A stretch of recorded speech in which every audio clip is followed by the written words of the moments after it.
In the heart of every great empire lies a symbol of its power, ambition, and soul. For the Ethiopian Empire, that symbol was a crown. Not just any crown, this was the sunstone diadem.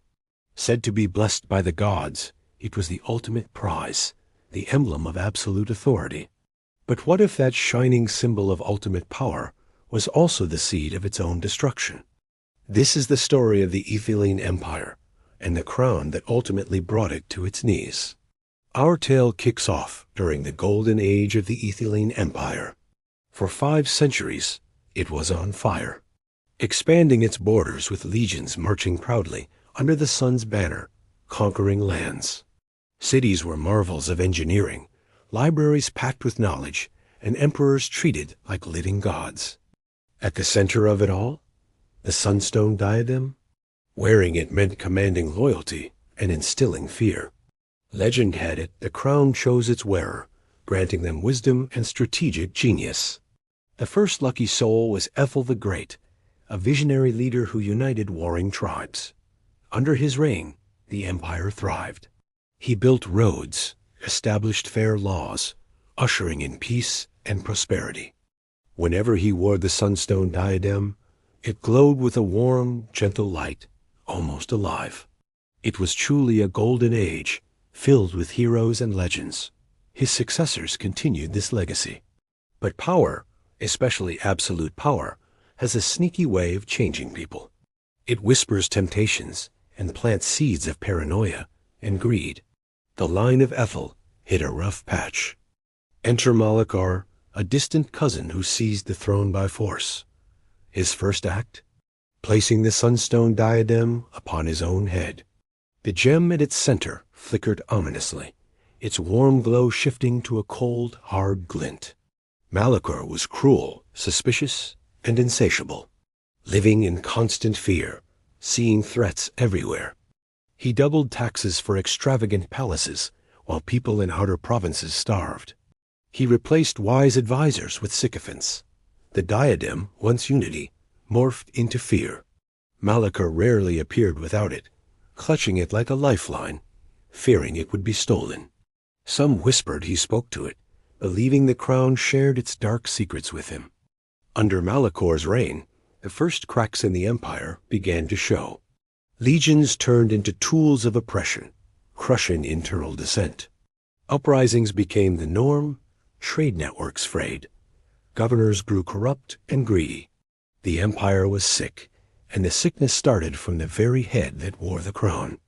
Fast forward to Malachar's son, Lycander, who inherited both the throne and the crown.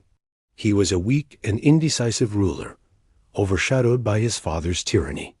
He would spend days locked away, just staring at the sunstone diadem. The crown's curse had morphed, instilling a paralyzing fear.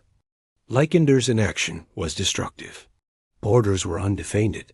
Barbarian tribes saw their chance. They began raiding outer provinces, sacking towns, and burning fields. The empire was bleeding from 1,000 cuts. The Senate became a hollow chamber. People lost faith, seeing the sunstone diadem not as a blessing, but a mark of doom. Legends circulated that the crown was forged by a trickster spirit, feeding on the empire's vitality. The final act arrived with Emperor Valerius, the last to wear the crown. He was a tragic figure, desperately wanting to save his crumbling empire. He saw the corruption, decay, and invading hordes at the gates. Valerius tried to make reforms, but it was too late. The rot was too deep. The crown seemed to weigh him down, a constant reminder of his failures. In the last days, as enemy armies besieged the capital, Valerius stood on the battlements. The gem, once a beacon of hope, was now dark, absorbing the light around it. His generals begged him to flee, but Valerius refused. He understood something profound. The crown demanded a final terrible price. As the city walls were breached, Valerius didn't run. He walked to the grand balcony.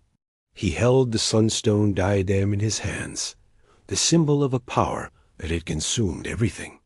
He looked at it one last time, and then hurled it into the raging fires below. In that moment, as the symbol of their power was destroyed, the last flicker of the ethylene spirit broke. The empire was no more. So, what happened to the crown? Some say it melted, its curse finally broken. Others claim a scavenger found it, its stone now black as coal, wandering the world still, seeking another ambitious head to wear it, another empire to bring to ruin. The story of the Ethioline Empire serves as a timeless warning. It's a narrative about how the symbols of our strength can morph into instruments of our downfall. The pursuit of absolute power can lead to absolute ruin. The sunstone diadem wasn't necessarily cursed by magic. It was cursed by human nature. It amplified the virtues of the virtuous, but magnified the flaws of the flawed. It acted like a mirror, reflecting the soul of its wearer and ultimately the soul of an entire empire. The crown didn't destroy the empire. It simply revealed the poison that was already there. Thanks for sticking around for this tale. If you found this story fascinating, please give it a thumbs up and subscribe for more journeys into the past. Let's keep exploring together.